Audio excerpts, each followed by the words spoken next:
Today we're talking about Bipolaris. So this black spot here is from a fungus called Bipolaris. Now I'm going to show you a few different. I've got a small little outbreak, so I'm trying to work out how to get rid of it and all that. So here's another another example. This one's completely dead. That's all mush. This one's totally dead. That's mush.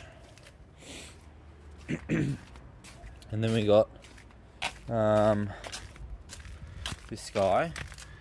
He's pretty much going from the center out. It might survive, might not. Probably won't. But got this guy.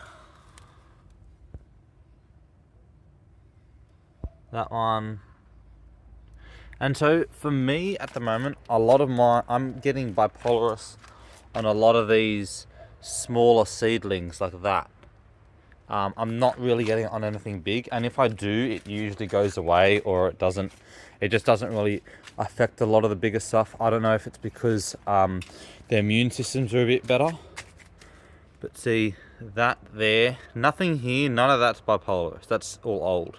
But that there is Bipolaris. And I think there was, that's it. So now what I would do is, for example, this one, you got to separate it from the entire collection.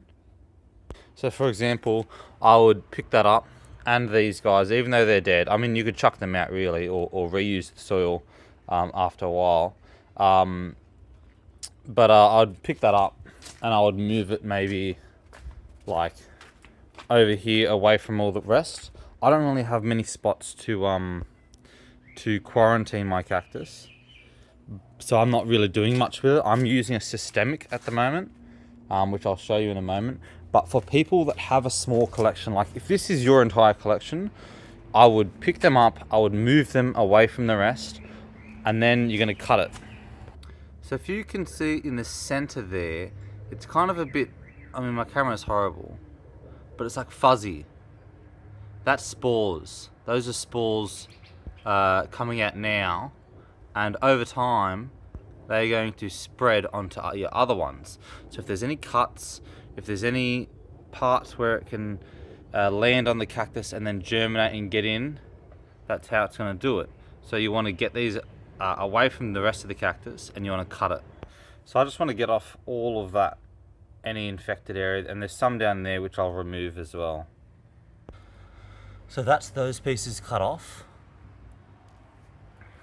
Now you can see there's no real discoloration in there. That's what you want. You don't want any discoloration. I've had, and I'll show you what that means. Here's another example of Bipolaris on a bigger plant. This is still obviously a smaller one, but I really wouldn't worry about. I mean, look, again, if you have a small collection, definitely try and get rid of it and quarantine it. So yeah, cut that off. We'll see what we're looking at actually here. Okay. And so there you can see how it enters the plant, and it sort of just makes its way in.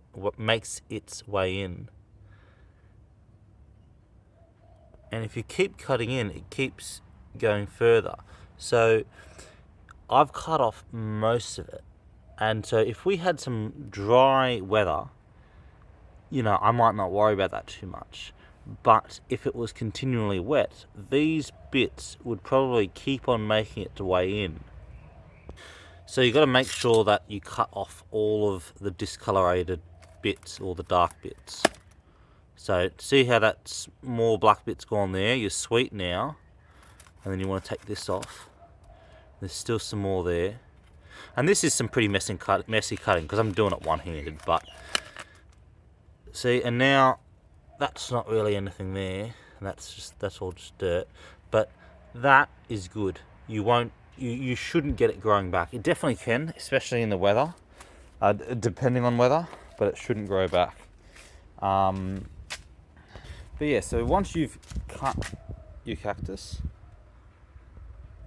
you pick it up and you move it somewhere else out of the way from all the other ones. And then you're sweet. And so this is what I'm using for the Bipolaris. From what I read online, this will sort out a Bipolaris outbreak, and it's supposed to be systemic. It doesn't say anything about cactus, but from what I understand online, it should work on cactus. So I've only done one spray on them. I haven't done it on all these big guys because I haven't really gotten it.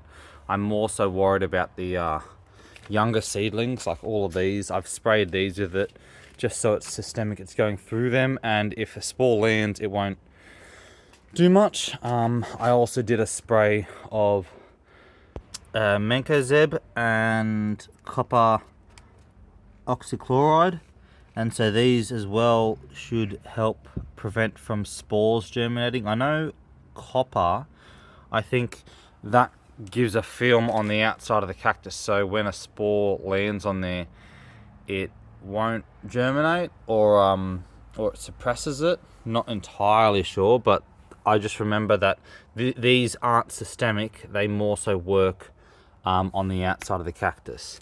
I'm not 100% on mancozeb, but I used it for whatever reason. But yeah, I've sprayed that on the outsides, just on the skins, and then I'm using the azoxystrobin on it as well, but more so as a drench into the soil, so it takes it in. There's another bit of the Bipolaris. So yeah, if you get it, cut it, quarantine it. Well, probably quarantine it before you cut it in case you're, I don't know, moving the spores around. But yeah, move it, cut it, and then monitor it. And if you can get it out of the rain, get it out of the rain. You don't want humidity.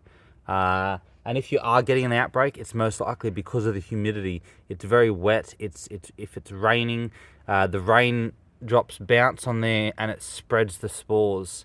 Wind will also spread the spores. So if you think you're going to get an outbreak, you can do preventative sprays as well. Like, it might rain soon for me, so I'm going to probably do a spray today of the azoxystrobin. I probably won't do the coppers because I want to see if the azoxystrobin can handle it by itself. But yeah, that's how to look after Bipolaris outbreak.